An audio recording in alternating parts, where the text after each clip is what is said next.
Boa noite. O Estatuto da Criança e do Adolescente completou 25 anos.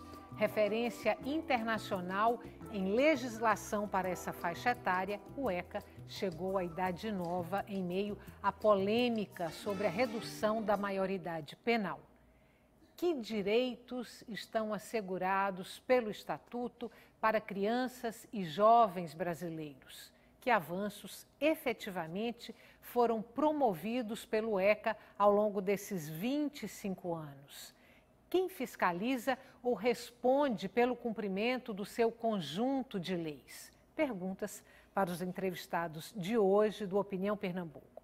Participam do nosso programa Ricardo Oliveira, coordenador do Centro Dom Helder Câmara de Estudos e Ação Social, Ana Dourado, historiadora e especialista na história da infância e direitos da criança, e também Luiz Carlos de Barros Figueiredo, coordenador da Infância e Juventude do Tribunal de Justiça de Pernambuco. Você também pode participar e a gente quer que você participe com perguntas e comentários que devem ser enviadas para o e-mail opiniãotvu@gmail.com, para o Twitter @opiniãope ou então para o telefone 21 26 79 58. Boa noite. Grata pela presença de vocês hoje aqui no Opinião Pernambuco.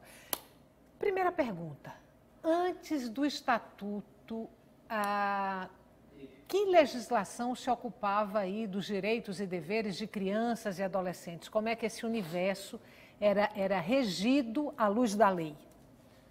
Eu posso começar, né? Até porque sou jurássico, porque já era juiz de menores abandonados em fatores na cidade de Olinda, sob a égide do antigo Código de Menores, que por sua vez já vinha substituindo o antigo Código de Menores de 1927. O Brasil foi o segundo país do mundo a ter uma legislação própria, só atrás da Bélgica. Mas o Código de Menores, ele era cheio de defeitos. Ele tratava a criança, o adolescente, muito como um objeto de intervenção do adulto. E as pessoas que atuavam na área na época começaram a lutar de forma de resistência, principalmente na magistratura, tomando decisões diametralmente opostas àquilo que a lei especificamente previa. Por exemplo, nas adoções, não se constava o nome dos avós se eles não concordassem, e aí os juízes começavam a resistir, dizendo sim, vai constar. E essas coisas foram mudando ao pouco e cobrando no mundo inteiro uma nova legislação. O Estatuto, então, nasce no momento em que surge um movimento internacional de consolidar-se numa grande acordo internacional, na Convenção de Nova York, dos Direitos da Criança, e o Brasil foi o primeiro país do mundo a incorporar na sua legislação esses novos conceitos. Muitos deles continuam só no papel. Bom, são mais de 200 artigos que tratam aí desses direitos e desses deveres. Basicamente, o que está lá dentro desses 267 artigos, né? O que é mais importante ali dentro do Estatuto? Bem, dentro do Estatuto, dos 267 artigos, né, a gente encontra 62 artigos, que é do 7º ao 68, que são os direitos fundamentais. A princípio, a gente localiza como elemento de grande importância dentro do Estatuto esses 62 artigos que tratam dos direitos fundamentais, como o direito à vida, à saúde, à educação, profissionalização, entre outros. E é interessante perceber que dentro de um estatuto que tem 267 artigos, você tem 62 que tratam dos direitos, e são direitos básicos, e que é em cima desses direitos que você escuta, infelizmente, de pessoas que não tiveram acesso a uma leitura mais apurada, a um conhecimento mais aprofundado do Estatuto, a questionar que o Estatuto só traz direitos, usar a velha expressão que é uma expressão de senso comum, que não tem uma base que se justifique. Então, só esse panorama você percebe que é interessante que as pessoas busquem o conhecimento acerca do Estatuto. Tá? Tem um artigo que a gente costuma mencionar muito nas capacitações, quando o SENDEC desenvolve, que é o artigo 6º. Esse artigo 6º, ele já ilumina a quem vai fazer a leitura de como deve fazer esta leitura do Estatuto, né? Uhum. Então, ele traz, assim, resumidamente, na interpretação desta lei, far-se-á através dos fins sociais, né, do bem comum, dos direitos e deveres, né, e da condição peculiar de desenvolvimento das crianças e adolescentes. Então, é um artigo que já aponta essa perspectiva do Estatuto da Criança e Adolescente.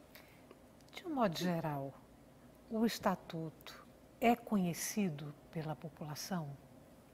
Olha, então, assim, olhando assim, como no meu papel de historiadora, né, eu trabalho com história da criança há muito tempo, eu concordo com o Luiz Carlos, nós somos praticamente jurássicos, porque estamos nessa luta há muito tempo já. Mas eu acho que a gente avançou bastante, percebendo a percepção da criança hoje no Brasil. Eu acho que as pessoas podem até não conhecer o Estatuto da Criança. Acho que ele pode ser mais divulgado. Já participei de vários projetos, inclusive no SENDEC, cujo fim era realmente fazer com que os alunos, professores, pessoas da comunidade conhecessem o Estatuto. Existem muitos projetos sociais nessa direção, mas ainda a gente percebe que não há um conhecimento da legislação. Eu acho que isso pode até não existir dessa maneira tão formal, mas eu acho que a mudança na percepção da criança, ela já está mais divulgada no Brasil. A gente percebe isso na educação, a gente percebe isso na família, muitas mudanças de práticas. Claro que ainda tem muito que avançar e que a lei, como lei, ela tem que ser implantada. Preconceito em relação ao Estatuto? Ele existia, continua existindo e haverá de continuar a existir. Alguns segmentos sempre tiveram o controle social absoluto. E o Estatuto, de uma certa forma, revoluciona, porque ele passa a dizer que a criança ou adolescente é o sujeito de direitos, né? Ele deve ter prioridade absoluta para ser atendido.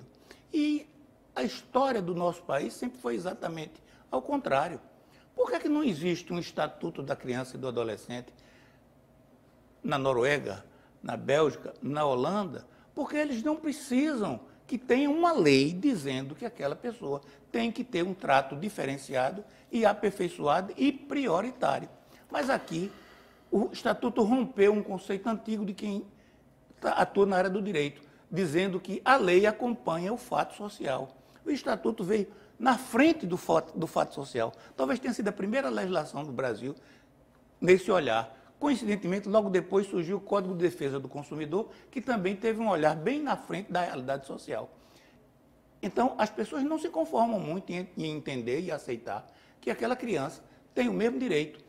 Não que aquela criança venha a dominar, como há pouco a televisão mostrou, uma criança quebrando tudo e as pessoas impotentes, inertes, sem resolver, mas que ela tem o direito de ser ouvida e cheirada, e a opinião dela ser devidamente analisada, refletida e levada em conta na hora de decidir. Então, isso é um processo que não pode ser feito da noite para o dia, mas nós temos 25 anos de caminhar e podemos dizer, estamos caminhando no caminho certo. Agora, evidentemente, às vezes não com a velocidade que a gente queria. O senhor falou que muita coisa, infelizmente, continua só no papel. Como que, por exemplo? Há uma série de direitos que estão escritas, mas não conseguem se levar para o mundo da vida. E, às vezes, os conflitos se dão mesmo em pessoas que se dizem progressistas e querem resolver as coisas da noite para o dia. E não conseguem sequer se colocar na posição do outro para entender o que é que o outro pensa. Por que é que hoje se fala tanto, por exemplo, na redução da idade de imputação penal? Né? Essas discussões decorrem não só do olhar conservador, mas de que as pessoas também não estão acompanhando a realidade como ela está posta. E, infelizmente, nós estamos hoje num processo legislativa em que as casas são ambas as casas legislativas no Brasil são extremamente conservadoras e é difícil de se conseguir colocar as coisas nos devidos termos. Eu vou transferir para um outro campo, para o campo da adoção.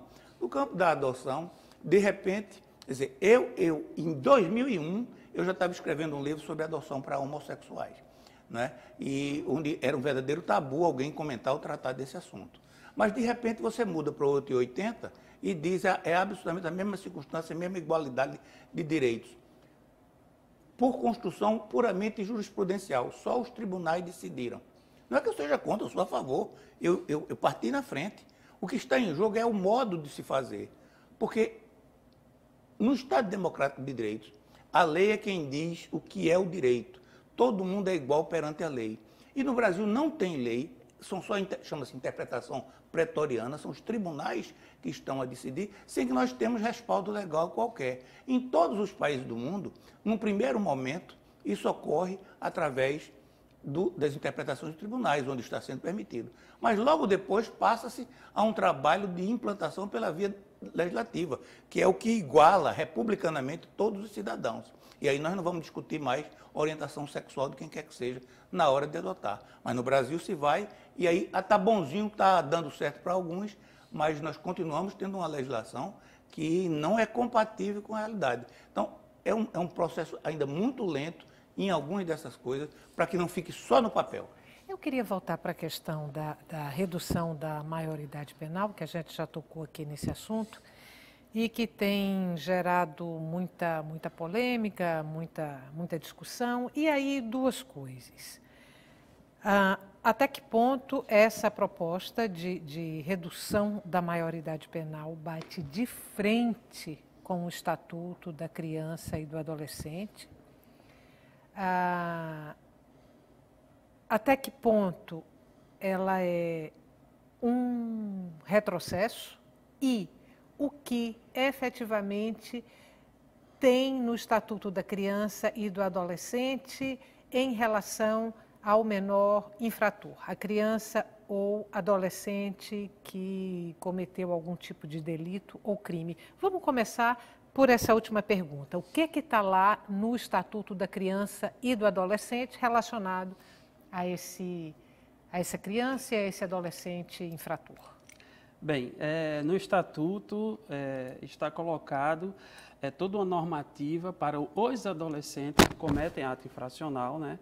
E que dispõe de todo um processo de responsabilização deste adolescente que, porventura, cometeu um ato infracional através das medidas socioeducativas. No que se refere à criança e ao adolescente também, a depender do fato, de medidas protetivas. Então, o Estatuto ela dispõe um conjunto de medidas que vai desde a reparação do dano, a prestação de serviço à comunidade, a liberdade assistida, até chegar lá na internação, que é onde o episódio mais rigoroso do Estatuto, né, que trabalha numa perspectiva de contribuir para que esse adolescente que cometeu o ato infracional, ele consiga vivenciar um processo socioeducativo, como o próprio nome diz, nas unidades de internação,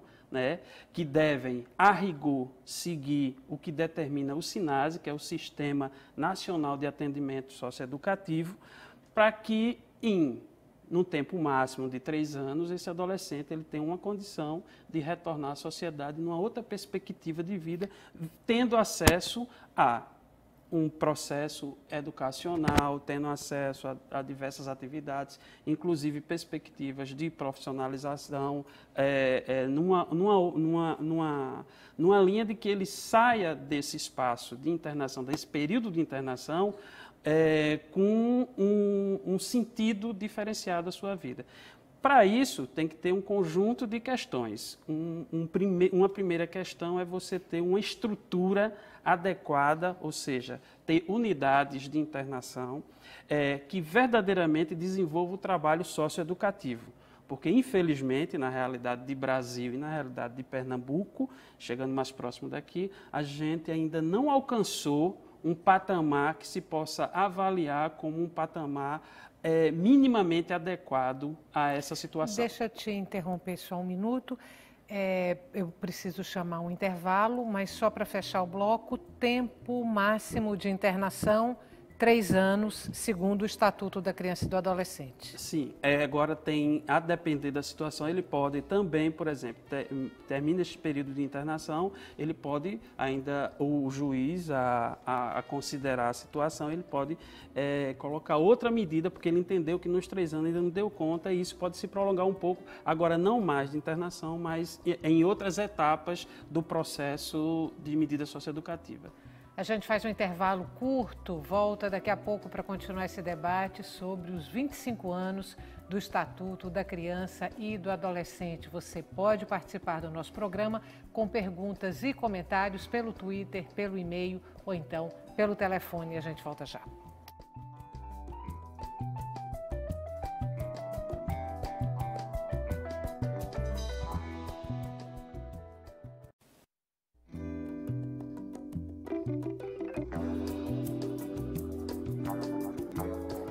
Estamos de volta aos 25 anos do Estatuto da Criança e do Adolescente. É o tema de hoje do Opinião Pernambuco. Participam do nosso programa Ricardo Oliveira, coordenador do Centro Dom Helder Câmara de Estudos e Ação Social, Ana Dourado, historiadora e especialista na história da infância e direitos da criança, e Luiz Carlos de Barros Figueiredo, coordenador da Infância e Juventude do Tribunal de Justiça de Pernambuco.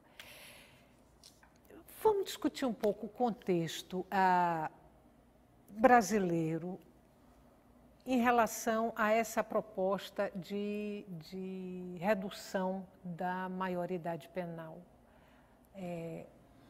Eu vi, inclusive, alguns parlamentares se posicionando porque tinham votado a favor da redução da maioridade na Câmara, dizendo que era um pleito da sociedade brasileira. É esse contexto que eu queria que vocês analisassem. Em que medida isso, de fato, é um pleito da sociedade brasileira e se é um pleito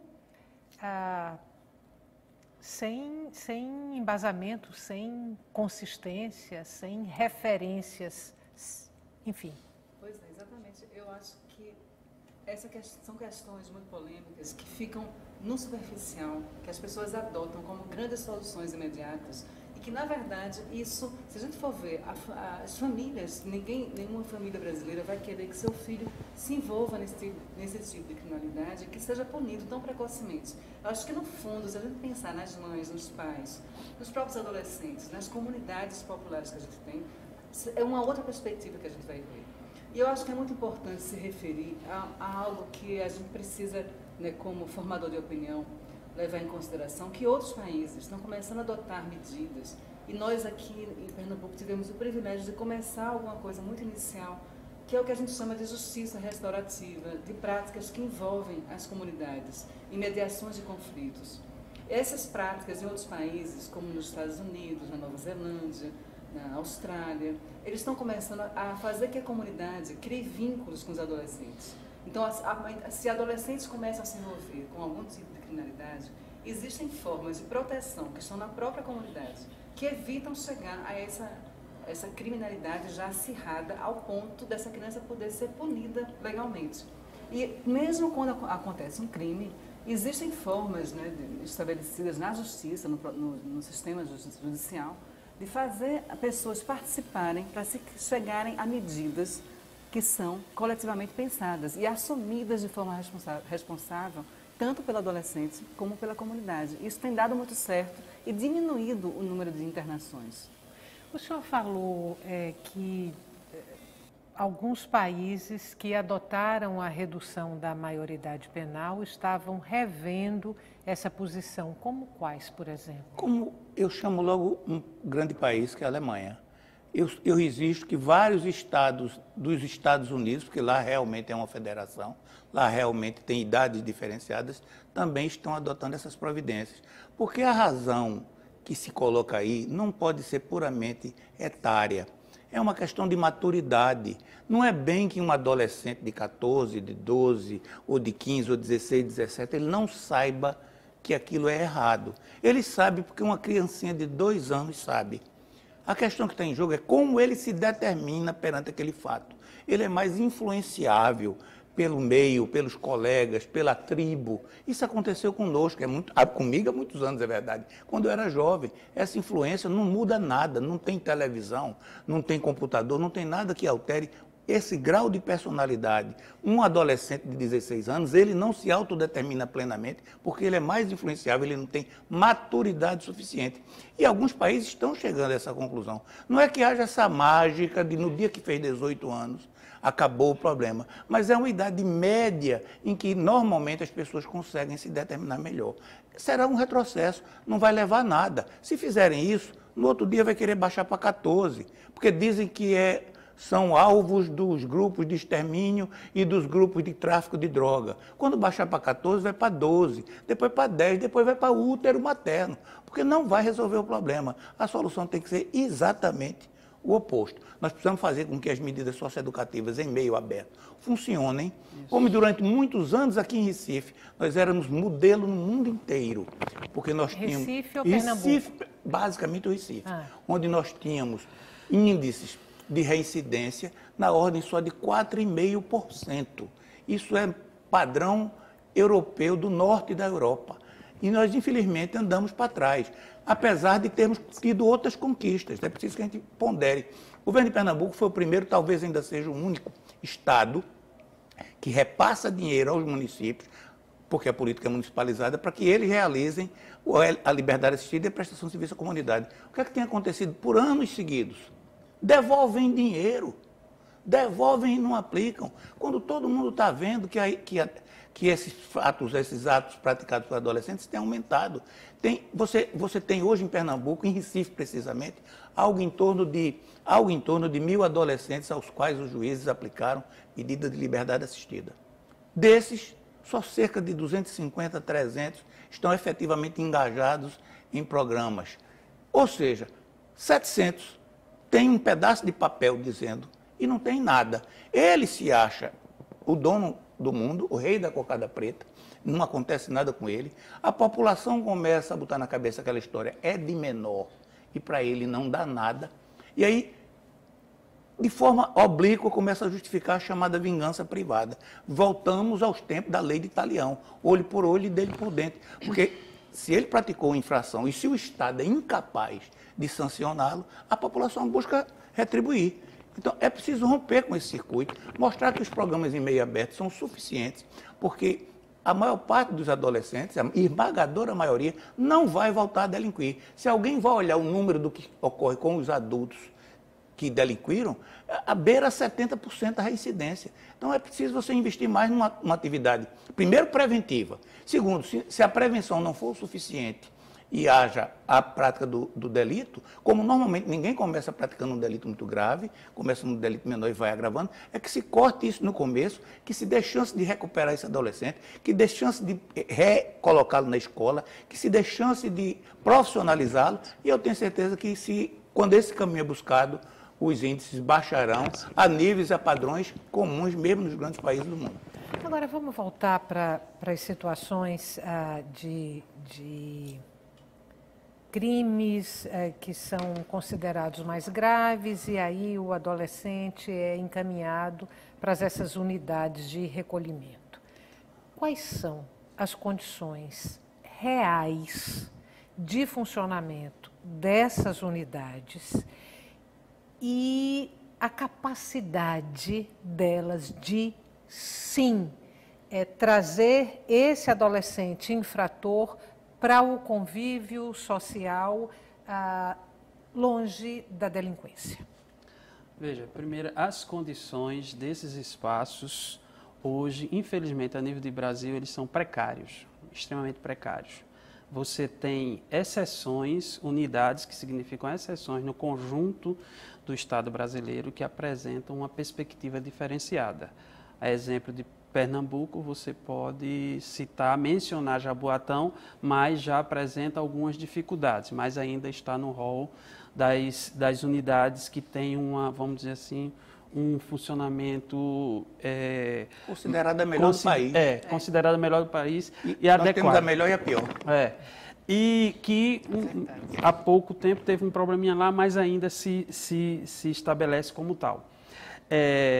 A Renata, ela fez uma pesquisa nacional e visitou quase todas as unidades, ou a maioria das unidades do Brasil, e percebeu situações alarmantes de não existência de uma proposta pedagógica aplicada, né, onde você tinha altos níveis de ociosidade, não havia nenhum investimento, as condições precárias de cada espaços para 10 adolescentes tinham 30, 40, situações deploráveis das condições de alimentação, das condições de dormida, de um conjunto de elementos que em nada contribui para um processo de revisão de uma prática, de um ato infracional numa perspectiva diferenciada de mudança. Então, isso é extremamente grave a nível de Brasil. A nível de Pernambuco, não é diferente, apesar de termos a Jaboatão como uma referência, mas nós temos Abreu e Lima, nós temos Cabo, nós temos outras unidades, há pouco a de Arco Verde, que o próprio secretário, à época, denominou como um calabouço, né, de eras passadas. Então, só para você ter a noção da gravidade. E aí, a grande questão é que hoje nós temos uma situação que, apesar do Estado de Pernambuco ter avançado na elaboração e na aprovação da lei do repasse fundo a fundo recentemente, infelizmente, o recurso ele não chegou ao Conselho Estadual e o repasse ele não está acontecendo. Então, os municípios eles estão sem uma estrutura adequada atualmente para conseguir desenvolver o Liberdade Assistida e o prestação de serviço à comunidade. Então, nesse sentido, você faz com que várias situações que eram para estar várias situações envolvendo adolescentes que era para estar no Liberdade Assistida ou em outro, eles chegam e são encaminhados, infelizmente, para a internação. Tem uma situação ou outra. Então, nesse sentido, você percebe que há uma falha que precisa ser reparada imediatamente, até porque nós temos hoje uma média de 1.500 adolescentes no estado de Pernambuco, aí oscila, 1.400 e tanto, 1.500 e alguma coisa, 1.600, cada dia oscila. Ou seja, isso é uma população de um colégio estadual funcionando os 3 turnos.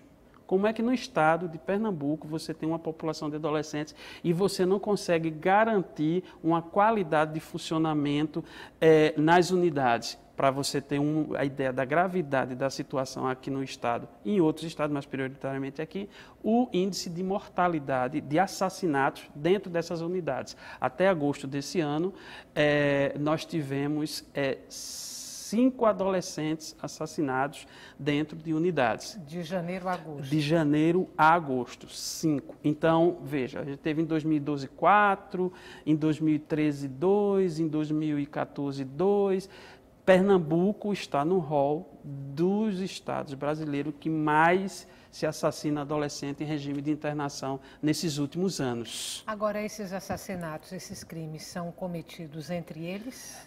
São entre eles, e o que é grave é porque a responsabilidade da guarda e da segurança, da proteção daqueles internos é do Estado. Você tem uma unidade com superlotação, você tem uma unidade onde você não tem a organização necessária para garantir a proteção, considerando grupos que são rivais. Você tem um cenário que o Estado ele tem a condição, mas ele, infelizmente ele não tem feito a devida proteção à vida dos adolescentes.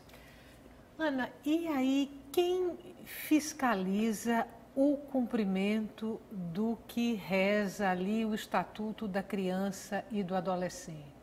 Quem acompanha isso? Então, eu acho que a gente pode ter pensar de uma forma positiva e negativa, da gente estar comemorando 25 anos, e o Brasil querer falar sempre do Estatuto ligado à redução. Eu acho que a questão positiva aí seria que será que a gente está melhor nos outros campos, na educação, na saúde, que a criança está sendo bem atendida nas outras políticas? Pode ser que a gente tenha realmente vivido vários ganhos, e acho que a gente viveu de fato, eu vou explicar por quê.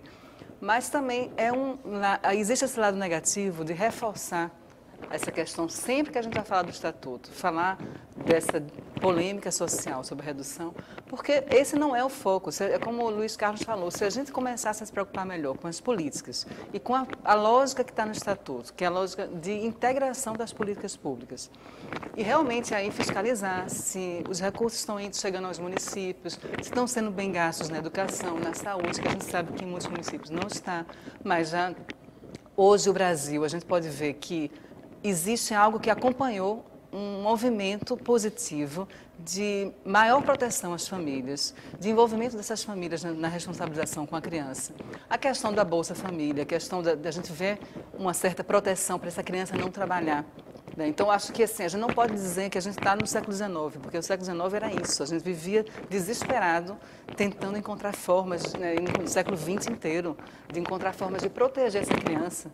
E quem acompanhou o Estatuto, a preocupação com a criança de rua, a criança trabalhadora, era muito forte. Né? A gente tem menos isso, porque essa família já tem uma certa proteção do Estado, a gente tem um sistema de educação público que está universalizado praticamente, maior número de crianças em creches, maior número de crianças na educação infantil. Na saúde pública também, o SUS funciona de uma forma mais adequada. Então, existem avanços. E o Estatuto prevê tudo isso funcionando de uma maneira que divide os papéis de relação tanto aos municípios, ao Estado. E nessa questão da fiscalização, tem o papel do sistema judiciário, tem o papel dos conselhos, né, os conselhos de direito, os conselhos tutelares, envolvendo as comunidades, de forma que essa responsabilização ela seja compartilhada, de uma forma que funcione como um sistema, como uma rede. Vou pegar aí os conselhos tutelares que devem ter esse olhar, esse acompanhamento, esse controle aí do funcionamento do Estatuto da Criança e do Adolescente. Eles existem em número suficiente e funcionam a plenos pulmões? Eu penso que o problema é menos quantitativo e mais qualitativo. Não é? Já se disse que a democracia é o pior regime que pode existir no mundo, tirante todos os outros. Não é? Quando se concebeu a figura dos conselhos tutelares, da sociedade civil, tendo controle e participação social, ninguém levou em conta, e é evidente, deveria ter levado, da influência da política de P minúsculo sobre elas. Então, agora mesmo, houve uma eleição unificada de conselheiros tutelares no país inteiro. Várias delas foram atacadas judicialmente e foram anuladas as eleições e está sendo marcado novas eleições. Por quê? A influência dos políticos tradicionais, porque um conselheiro tutelar ou um agente de saúde entra em lugares que nem a polícia entra.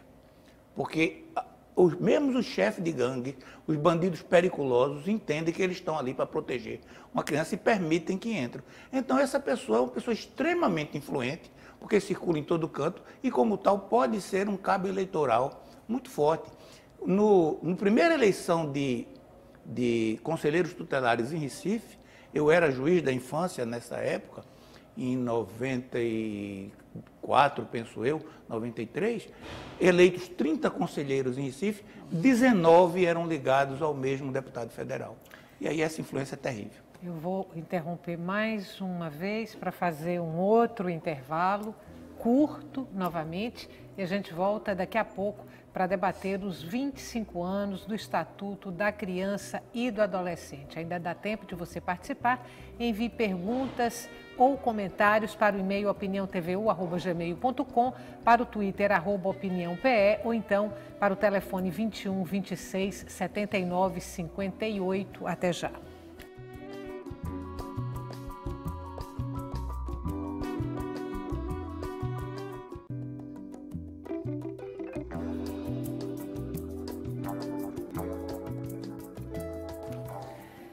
Estamos de volta para o terceiro e último bloco do Opinião Pernambuco, que hoje discute os 25 anos do Estatuto da Criança e do Adolescente. Participam Ricardo Oliveira, coordenador do Centro Dom Helder Câmara de Estudos e Ação Social. Participa também Ana Dourado, historiadora e especialista na história da infância e direitos da criança, e também Luiz Carlos de Barros Figueiredo, coordenador da Vara da Infância e Juventude do Tribunal de Justiça de Pernambuco. Vou propor para os senhores agora vamos pegar aí os direitos fundamentais da criança e do adolescente, que você falou que estão ali contemplados em alguns artigos do Estatuto. Resumidamente, pegando esses direitos fundamentais, Estatuto versus realidade, qual é a situação nossa hoje no Brasil? Bem, a gente entende que, como a Ana já colocou, acho que a gente teve vários avanços do ponto de vista da criação e execução de políticas públicas, como no campo da educação, da saúde e da assistência, entre outros, para as crianças e adolescentes, a partir do Estatuto, que reforçou e contribuiu efetivamente para que essas políticas elas fossem se efetivando. Então, a gente pode localizar aí como ponto de avanço do Estatuto ou de conquistas, essa efetivação de políticas, né? Dentro desse rol, a gente pode mencionar que o Estatuto, ele é muito interessante nesse sentido, porque ele traz a perspectiva da política de atendimento, e essa perspectiva da política de atendimento ele traz numa linha da política de atendimento integral. Então, o Estatuto ele vem nesses 25 anos colocando que a política voltada à criança e adolescente ela deve ser executada de forma integral.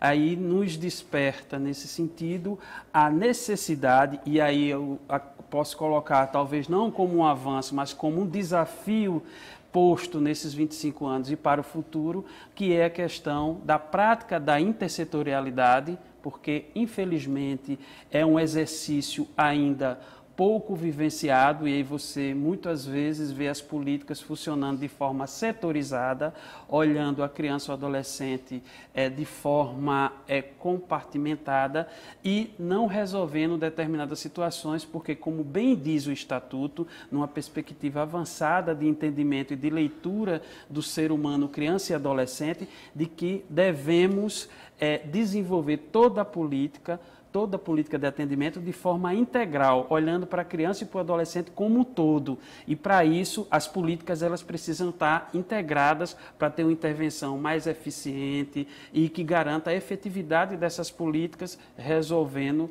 os problemas postos e contribuindo efetivamente para um desenvolvimento saudável dessa criança e desse adolescente no Brasil. Durante o intervalo, enquanto a gente conversava aqui informalmente, o senhor falou uma coisa que me chamou muito a atenção, que se debate muito essa questão da redução da maioridade penal, né? E que isso, enfim, de alguma forma contraria, bate de frente com o Estatuto da Criança e do Adolescente, mas que esse não é o eixo central da discussão, até porque o número de crianças que são vitimadas por adultos é muito maior do que o número de adultos que são vitimados por adolescentes infratores. E eu queria que o senhor comentasse exatamente esse ponto da sua colocação. Há um aforisma que diz que a lei acompanha o fato social, e normalmente é assim. Tinha que casar para sempre, de casar para sempre teve do desquite pôde ter separação, depois pôde ter divórcio mais uma vez só. Hoje o cara casa e separa, divorcia, não tem nada, o Estado não se mete mais nada com isso. Exatamente, o Estatuto veio diferente, veio muito à frente do fato social, da época de 1990, e aos poucos nós estamos, por aproximação sucessiva, chegando a fazer com que ele vire realidade. E esse é um ponto vital, que não existiria várias conquistas se não fosse o Estatuto. Pernambuco, por exemplo, tem 2 varas em Recife de crimes contra a criança. porque se constata que foram as primeiras no mundo pela pessoa da vítima e não em função da pessoa do delinquente ou da natureza do delito. Por quê? Porque são inúmeras os jovens que são agredidos, principalmente no ambiente familiar, as meninas principalmente abusadas sexualmente por pais, padrastos, irmãos, primos. Pernambuco tem hoje o melhor modelo de ausculta de crianças e adolescentes vítimas de abuso sexual, chamado depoimento acolhedor. Nós saímos daqui para treinar pessoas nos outros estados do Brasil para fazerem similarmente ao que nós fizemos. O sistema de adoção melhorou sobremaneira. Há pouco eu coloquei a respeito da adoção por homossexuais, que era uma coisa inimaginável e que foram as regras gerais estabelecidas no Estatuto que propiciaram. Hoje você fala em qualquer criança que nasce numa maternidade pública, ela se submete a 5, 6, 7, 8, 10 tipos de exame para prevenir doenças. Na época que o Estatuto entrou, se dizia que era impossível se fazer o teste do pezinho. O filho do rico fazia na maternidade privada, mas o filho do pobre não tinha. Quer dizer, nada disso estaria acontecendo não fosse o Estatuto. Agora, o índice de violência praticado contra crianças e adolescentes é tão grande que nós criamos uma vara, logo depois precisamos criar a segunda. E hoje, graças a Deus, outros estados estão seguindo esse caminho. Porque senão os processos em que as crianças eram vítimas, como era na família, e às vezes quem acompanhava também era um agressor ou vitimizador, ele deixava para lá e terminava na vala comum da prescrição. Hoje isso não ocorre mais. Bom, o tempo da gente está acabando. Eu queria trazer, então, agora as perguntas dos telespectadores para ver o que dá para a gente responder. Alfredo Cunha, de Boa Viagem, ele quer saber, Ana, se o Estatuto da Criança e do Adolescente influenciou, orientou legislação em outros países. Olha, assim, eu acho que existe uma troca muito forte, né? Eu trabalhei na Save the Children muitos anos, que é uma organização da Inglaterra. Inclusive, assim, nós tivemos a influência, né, no Estatuto, como o Luiz Carlos já falou, da Convenção internacional, mas a Save the Children já tinha uma elaboração de uma espécie de convenção junto com outros países em 1919. E eu acho que a gente bebeu dessa fonte e depois a gente, com as instituições internacionais que funcionam em rede, principalmente na América Latina, houve uma troca muito forte do Brasil com os países da América Latina. Nós tínhamos sempre reuniões para discutir a legislação, o Estatuto sempre foi referência. Existiam redes latino-americanas para mudanças na legislação sobre a criança e o adolescente. E havia sempre a apresentação da legislação. E todo o tempo que eu trabalhei na Save the Children, eu percebi que os países da América Latina, com certeza, tinham um estatuto como referência. Uhum. Não que eles fossem copiar igual, mas são como outras leis brasileiras que, no contexto latino-americano, terminam influenciando. E eu acho que essa questão é importante porque ela segue uma lógica internacional, né, essa visão da infância com a proteção integral. Eu acho que isso a gente não encontra só no Estatuto da Criança. A gente ainda bem, infelizmente, a gente encontra também nas outras legislações dos países latino-americanos. Ricardo, 30 segundos para você responder essa pergunta de Alceu da Madalena. Há esperança para as crianças envolvidas com a criminalidade? Sim, com certeza. Se o Estado ele conseguir desenvolver o seu trabalho a partir de uma efetiva ação preventiva, anteriormente, nas comunidades, as prefeituras vão contribuir efetivamente com isso, como o Estado garantir um processo de bastante qualidade, respeitando o SINASE nas unidades de internação, fazendo todo o trabalho pedagógico, de orientação, de acompanhamento e de acesso a direitos, porque mesmo em regime de internação os adolescentes têm acesso a determinados direitos, então automaticamente ele só está privado da liberdade ali e com isso faz com que esses adolescentes ele tenham outra perspectiva de vida, a gente acredita nisso. Agora o sistema ele precisa funcionar. Muito obrigada mais uma vez pela presença de vocês hoje aqui no Opinião Pernambuco. Para você que está em casa, muito obrigada pela companhia até agora e o Opinião Pernambuco volta amanhã.